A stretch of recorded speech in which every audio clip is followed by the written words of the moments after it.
What's up, everyone? It is Diecastbuffet here again. Time for another Hot Wheels NASCAR 164 review. Today we have 2004 Greg Biffle National Guard The Flash Ford Taurus. Believe it or not, this car actually won at Michigan, but there's a little bit of some oopsie-doos with this paint scheme. We'll be talking about that. All right, fellas, brand new. No, I'm kidding. I've had this diecast for a decade, but from the clear coat, I mean, look at the clear coat. It's insane. Look how shiny this diecast is. Guys, this rode out of a factory probably early 2004. It's April 2025, and this thing has been open for at least 11 years. I'm telling you, it's bananas. It's bananas.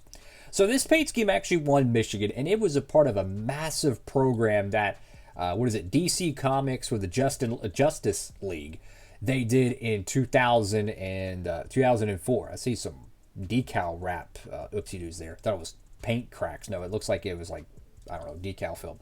Anyways, they ran a whole bunch of the paint schemes during that event weekend with the Busch race and then the NASCAR race. I think they had a Busch race. Yeah, I think so, because they had Carl Edwards or Greg Biffle had a Busch Series car at the time that had the Justice League. Anyways, it was kind of like the Looney Tunes race for the Monte Carlos, but it was Ford, right? You had the Muppets cars in '02 at Chicagoland. This was another iteration of that, and they made all of them pretty much in the Hot Wheels line. They even made, I think, a Team Caliber collector set, which, unfortunately, y'all know how I feel about Team Caliber, but it does exist, that has all the Justice League cars. If you're a big DC Comics fan, that might be something you want to tap into, because it's just kind of cool. But anyways, this paint scheme won, but the livery for it is actually pretty different. So I don't know if this was just one of those things. They wanted to get this diecast out as early as possible to promote the Justice League, which I think is more of a cartoon version of it. I don't think it was like an independent movie or something. Anyways, that would explain why the paint scheme got changed before it actually raced. Either way, it's an unbelievable looking car. I love this thing, man. Got National Guard right there with the Flash. Got the Justice League logo. Got the red and the yellow all over the car. Look at that soft gradient in the front of the diecast. Got Ford, Taurus. Now, here's how my brain works with these cars. You might be looking at that and say, that thing looks so screwed up, right? No, I actually look at that and I'm like, that's actually pretty darn realistic. Yes, it's a factory error, but that's how the Gen 4 front ends looked. I kid you not. They were skewed out, brother. And this would be based on a Michigan car, so that's exactly how that thing would probably look going in the corner. The whole left front would either be very narrow or like jagged out, depending on the racetrack, trying to get as much aerodynamics as they could. That's actually pretty realistic to a Gen 4 front end. Got Goodyear Gator back boom, Cleveland Comp, Edelbrock, J.E. Wicks, Sunoco, number 16 Ford Taurus. Get the little Roush decal. This is something they did back in the 2000s. They would put the Roush logo around the grill panel rather than underneath the headlight or in the headlight itself. That was kind of a unique thing that Roush did back then. Go to the left side of the diecast here. You have the number 16. I miss Roush having the number 16. Like, I think it's cool that Ryan Preece is driving the 60, but man, I would love to see him in the Roush 16, man. National Guard right there. Got Subway, Travel Lodge, Pennzoil, SKF, Mac Tools, and something else there. NASCAR Nextel Cup Series, Race Car, USG, Holly, EA Sports, Outback, Jessel, Mechanicsworth, McDonald's Powerade, Gillette Mach 3, Autometer, USG, Rebestos, MB&A, WM, which is Waste Management, 3M, Mac Tools, if we haven't already said that one already, Goodyear, B-Post Decal. Oh, that's cool. Look at that. You have the Post Decal.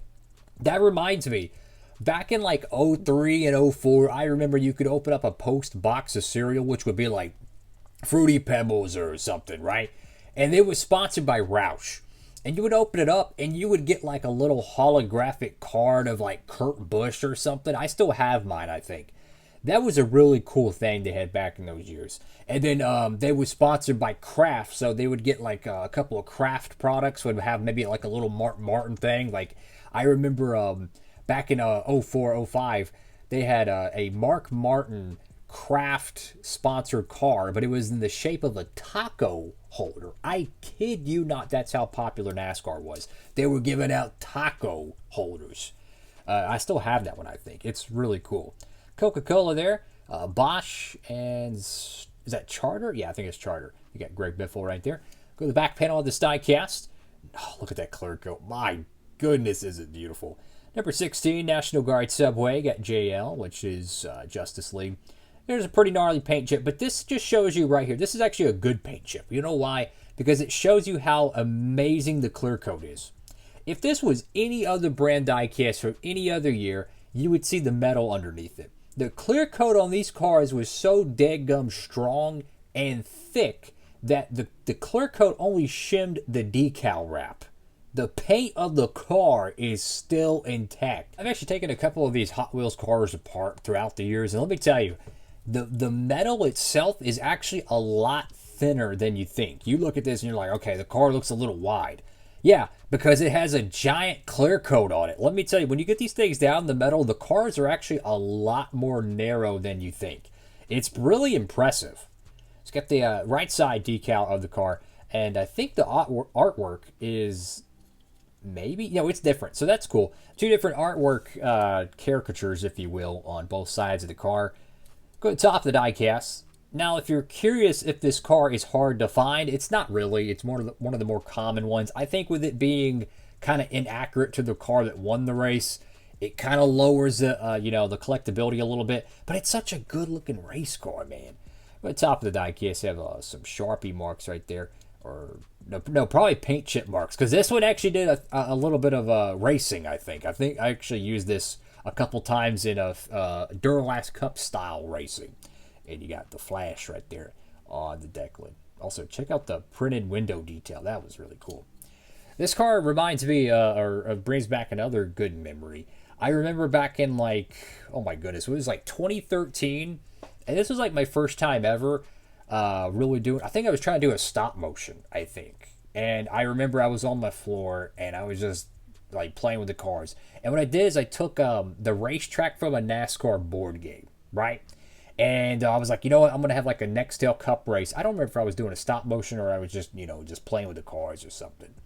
Anyways, I took that board game from the NASCAR board game, the board of it. And it's a racetrack, right? This was a 99 or a 1998 game. I don't remember the exact name of it, but it had Jeff Gordon, Mike Skinner, Dale Earnhardt, all that good stuff. It was a really cool game. But it's actually really fun because you could play with diecast. The way it would work, you would roll the dice and you would move your car around the racetrack, and whoever would complete a certain amount of laps would win the race. It's actually a race, and you would actually use your diecast as the marker.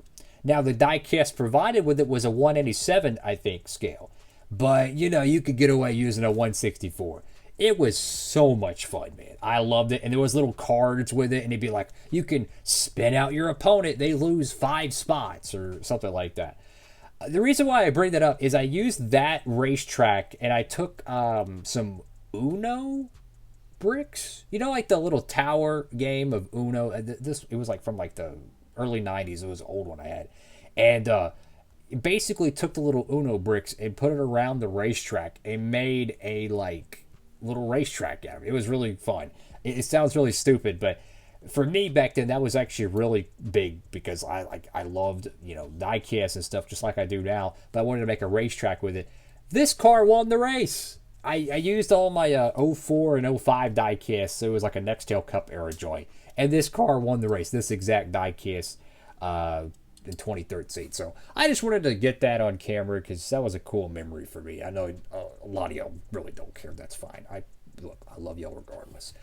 That's all for now. Thank y'all so much for watching the video. And if you're curious, yes, the clear coat is still amazing. And I think this car was in that race too. I'm just telling you, man, that clear coat, man, it is insane. That's all for now. Make sure to like, comment, and subscribe. Have a blessed one. Diecastbuffet signing off.